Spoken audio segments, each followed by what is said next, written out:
ไปเอื้อนผู้เฒ่าพวกไปบ่เตียงให้มาหาเจ้าอยู่เอื้อนสิบ่เห็นจะไปเอื้อนผู้เฒ่าผู้บ่เรื่องผู้เฒ่าค่ำบ่เจ้าสิมาฮะแก่แล้วอื่นบ่แล้วมื้นผู้แม่ไปนอนพุ่นเลยบ่ซั่นน่ะบ่นี่วันนี้บ่เตียงบ่เตียงบ่แล้วอื่นเข้าพ่อบ่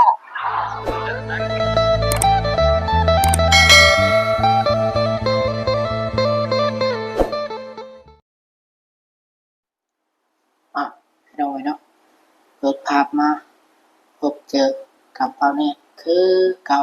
ตอบดึกๆพ่อแม่พี่น้องเนาะหลังจากเสพวันนั้นได้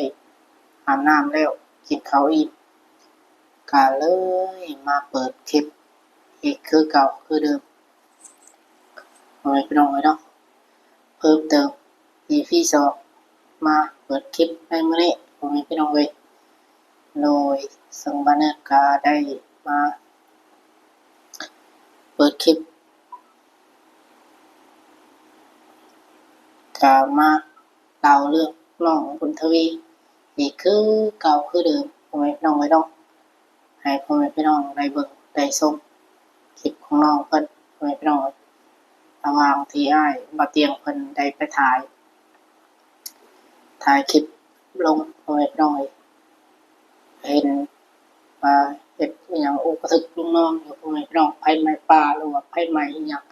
เนี่ยก็ยังบ่ฮู้พ่อแม่พี่น้องเห็นแต่ในคลิปแล้วก็บ่ได้กับบ่ได้เบิ่งคลิปของอ้ายเพิ่นพ่อแม่พี่น้องพอแต่เห็นคร่าวๆก็เลยเลื่อนผ่านไปวันนี้ก็เลยสิมา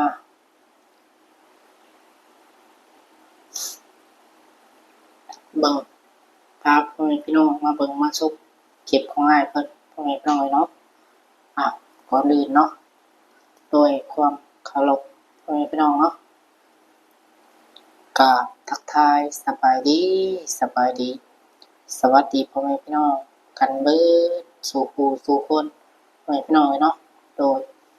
ว่าสิเป็นพี่น้องฝั่งไทยฝั่งลาวหรือทางต่างประเทศพ่อแม่พี่น้องก็ยินดีต้อนรับเข้าสู่ช่องของบ้านเนิดบ้านนาอีกคือเก่าคือเดิมพ่อแม่พี่น้องเนาะโดยการมานำเสนอเอาคลิปของอ้ายบ่าวเตียงทองเพิ่นมานำเสนอให้พ่อแม่พี่น้องได้เบิ่งได้ชมอีกคือเก่าคือเดิมพ่อแม่พี่น้องต่อมาเนี่ยก็มานั่งมองเก่ามองเดิมมานั่งโอลมกันกับพ่อแม่พี่น้อง FC นี่แหละเนาะ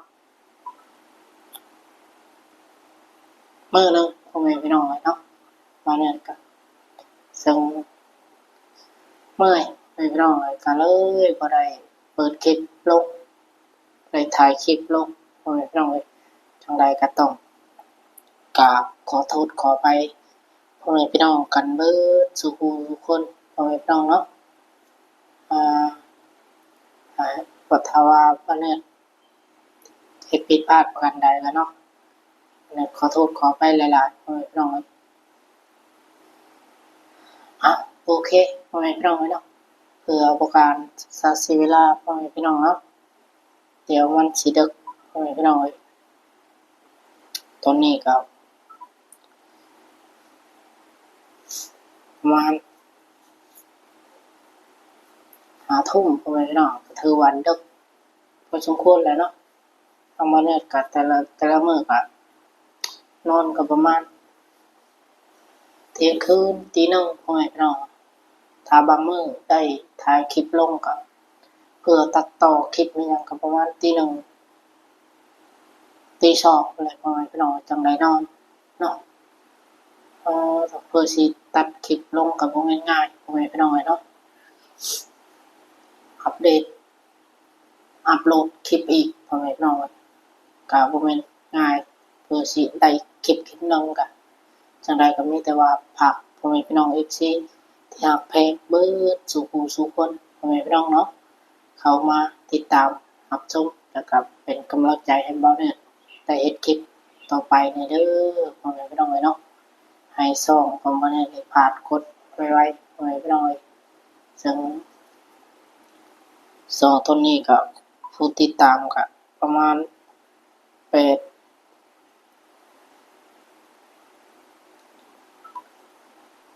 เป็น165พ่อแม่พี่น้องผู้ติดตามซ่องของมันเนี่ยในตอนนี้พ่อแม่พี่น้องเนาะ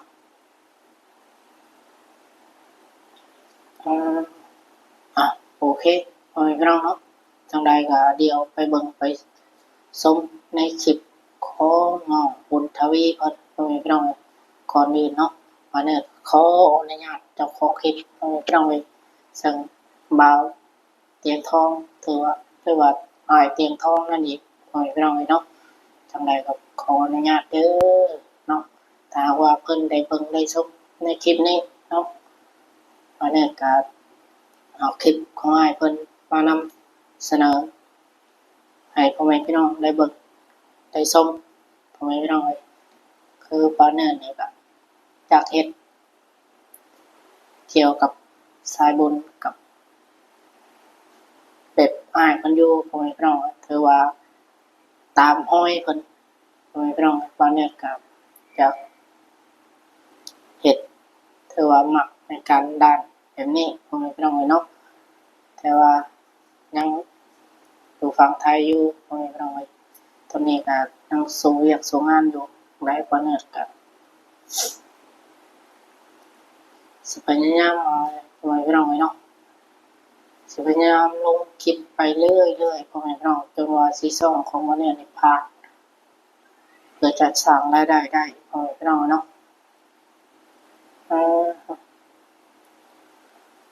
โอเคพ่อแม่พี่น้องเพื่อประการศึกษาเสียเวลาเดี๋ยวไปเบิ่งไปชมพร้อมๆกันเลยพ่อแม่พี่น้องเนาะนี่หน่อยน้องบุญทวีกับน้องสายฟ้า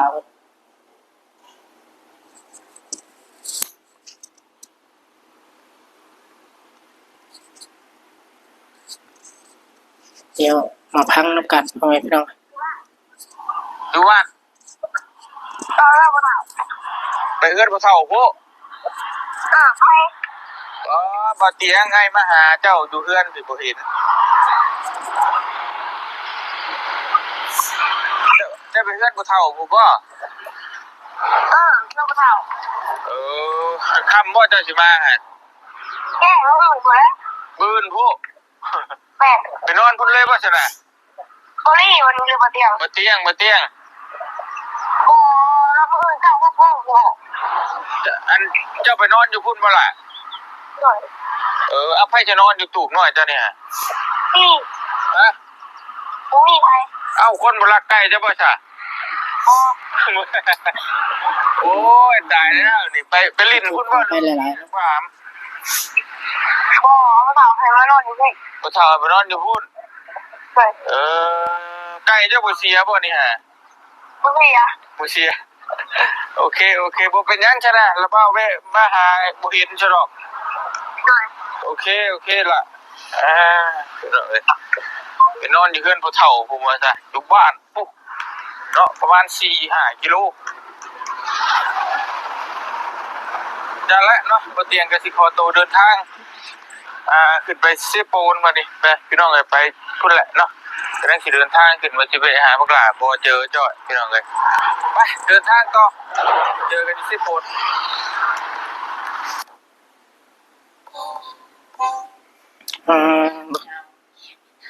อ้ายบ่าวเตียงเพิ่นแวะมาหาพอดีว่าทางอ้ายเพิ่นเนี่ยผ่านไป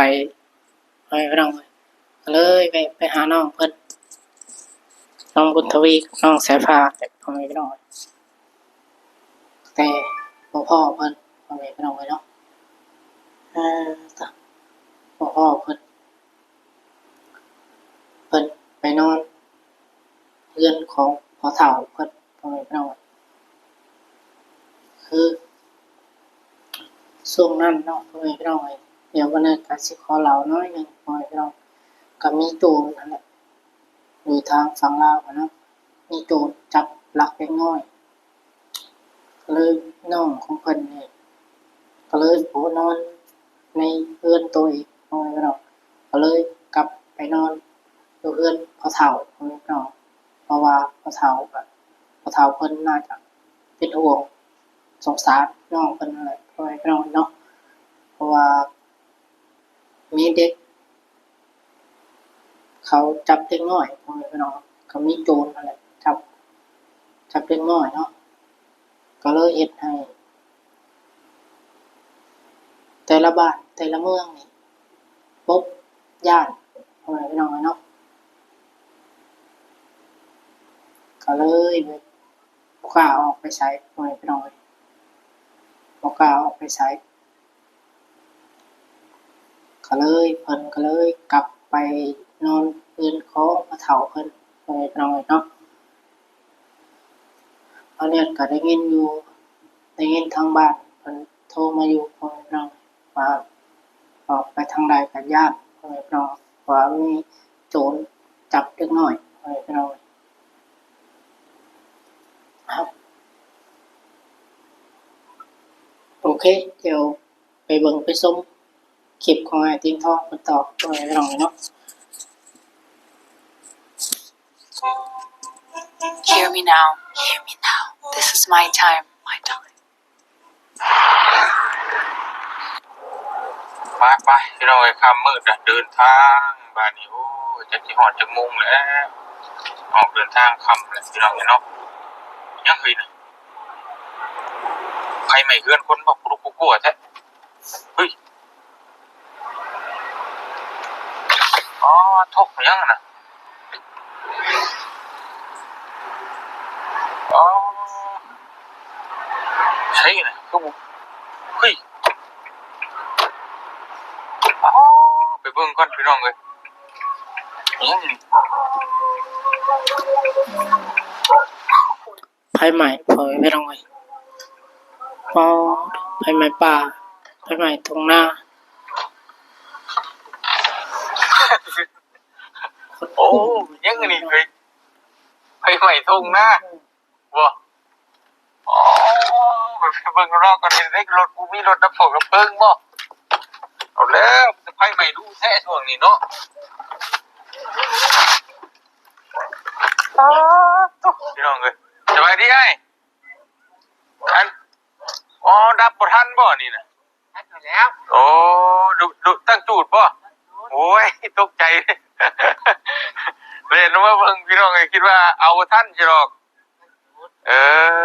อ มันติดตกเลยแล้วมันมาใหม่ เออโอ้ยพี่น้องคิดว่าพอบ้านเฮามีแต่ข่าวเนาะช่วงนี้เห็นไฟขึ้นรถคิดว่ามันอยู่ใกล้เฮือนเล่าพี่น้องไงโอ้ย ตั้งจูดเหรอ ตั้งจูดป่ะใครอยู่หรอกเห็นไหม จะพ้นตกจะโจดจะไหลหน่อยไม่ได้ ชวนน้อยเจ้าป่ะ นั่นแหละ ใครอยู่พี่น้องเอ้ยห่วยคิดว่ามันเอาประท่านโทรหารถรับเพิ่งมาได้เมื่อกี้ โอ้ตันทางเราเลยเอาแป๊บได้ป่ะไม่ได้หรอกสิ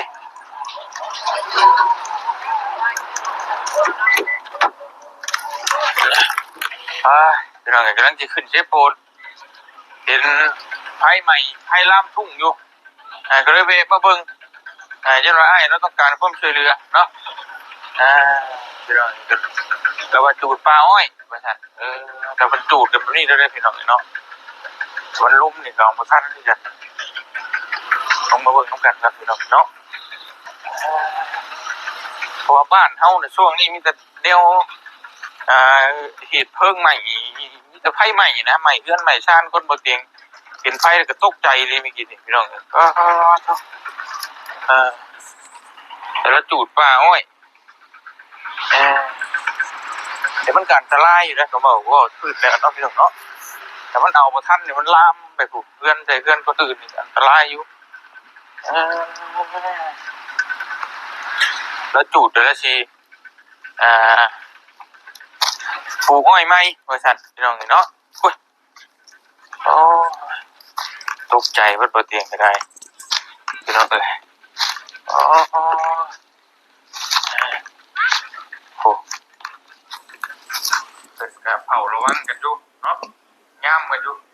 อ๋อพี่น้องเนาะนี่เจ้าของประจูดเองเนาะ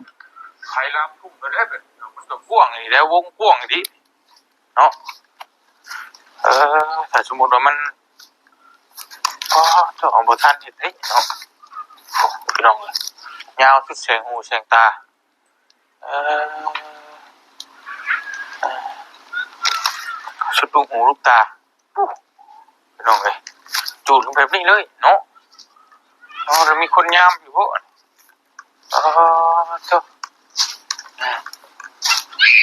พี่น้องเอ้ยมาเบิ่งกัน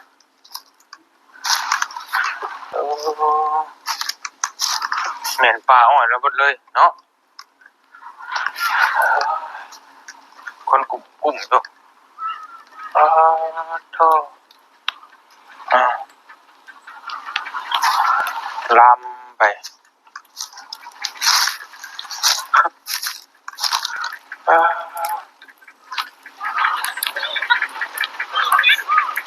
ทั้งนี้เราให้ลูกเราเผาเนาะ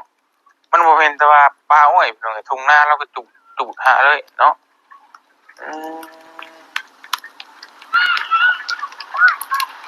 หักผดรออยู่พี่น้องแน่นอนดีแน่นอน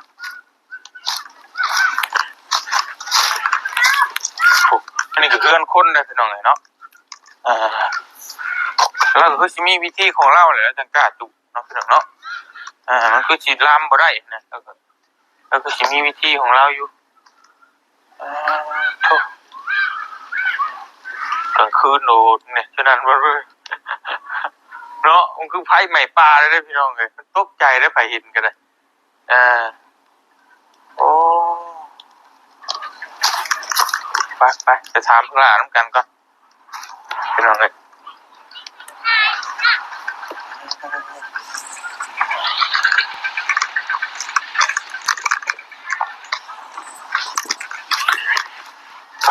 ตัวข้าน้ำมักจับอีกโอ้โธ่มันบ่ล่ามบ่พวกล่ะไผ่ลามทุ่ง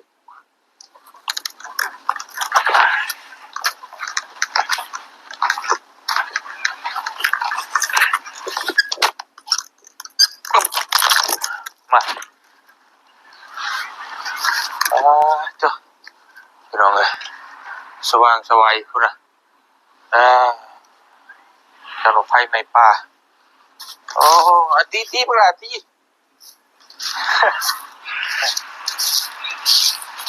โอ้ให้หน้าเจ้าบ่นี่ลูกให้หน้าเจ้าบ่อ๋อจะเห็นได้ย่ามบ่ย่ามยันจะไฟล่ามบ่เอาพอรับปวดก็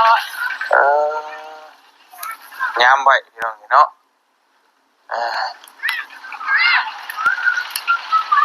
ดูไปสินี่ตัว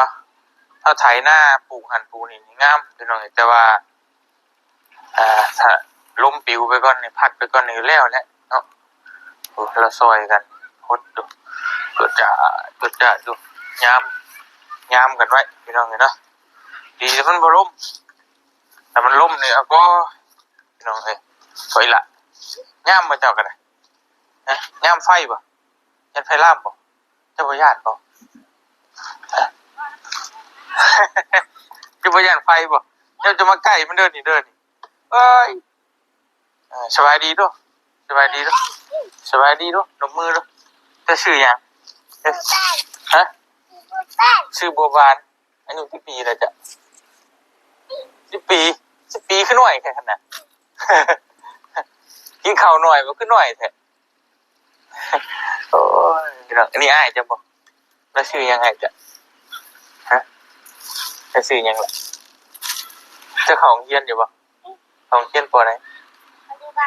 อนุบาลเก่งมาเบิ่งไฟซอยพ่อซอยแม่พี่น้องเนาะโตเอาเป็นไงเราก็นับไฟอยู่พอเนาะพ่อก็แม่แล้วลูกก็ย่ำอยู่พี่น้องเลยฮะ เคยเห็นอยู่บ่เคยเห็นบ่เคยเห็นระเบ้าอยู่บ่เคยเห็นระเบ้าอยู่บ่ ระเบ้าผ่านไปนี่ชื่อเห็นไพ่ลุกคิดว่าไพ่ใหม่ช้างดอกระเบ้าก็ได้เบะเบิ่งคิดว่านี่ขอความช่วยเหลือ เราจูดปลาอ้อยเล่าพี่น้องเนาะก็แล้วก็ให้มันโป่งขึ้นเองบ่ให้หรือว่าแล้วปลูกใหม่บ่ ไปแล้ว โอ้อ่า อ่ะโอเคไม่ต้องอะไรเนาะ อันนั้นสิเป็นวัดน้อยหนึงไม่ต้องอะไรขอโทษขอไปหลายๆเด้อหลังจากได้เบิ่งคลิปของอ้ายเพิ่นแล้วก็กับไพ่ใหม่ไม่ต้องอะไรเนาะไพ่ใหม่เพิ่นจูดชวนน้อยไม่ต้องทางอ้ายเพิ่นมาผ่านมาทางบ้านน้องบุญทวีเพิ่นเว้ยไปหาน้องเพิ่นไม่ต้องอะไรแต่ว่าบ่เจอน้องเพิ่นไม่ต้องก็เลยทางอ้ายเพิ่นนี่สิเดินทางขึ้นเซโปนวาสะไม่ต้องขึ้นไปหาน้องไส้พ่อหรือว่าจังไดไม่ต้องเนาะเพราะว่าวันที่14ไม่ต้องน่าจะเพิ่นขึ้นเรือนใหม่ของน้องไส้ไม่ต้องอ้ายเพิ่นก็เลยเดินทางขึ้นไปเนาะน่าจะประมาณนี้ไม่ต้องเนาะอย่างนี้แต่อ้ายเพิ่นเว้าในซอกของเพิ่นนั่นแหละเนาะว่าเนิร์ดก็ได้ก็ได้ยินทางบ่าเสียงเพิ่นเว้านำแน่ไม่ต้องเลยว่าอ้ายบ่เตียงทองเพิ่นสิไปร่วมงานขึ้นเรือนใหม่ของน้องไส้ไม่ต้องเลยเนาะน่าจะแม่นไม่ต้องเลยเนาะเพราะว่าวันที่14ไม่ต้องมื้อนี้ก็เป็นวันที่12เนาะมื้อ13 14น่าจะเป็นมื้อไม่ต้องเลยน่าจะมื้อเนาะตอนนี้ก็5:32 นาทีแล้วไม่ต้องเลยโอเคไม่ต้องเนาะซึ่งวันนี้ก็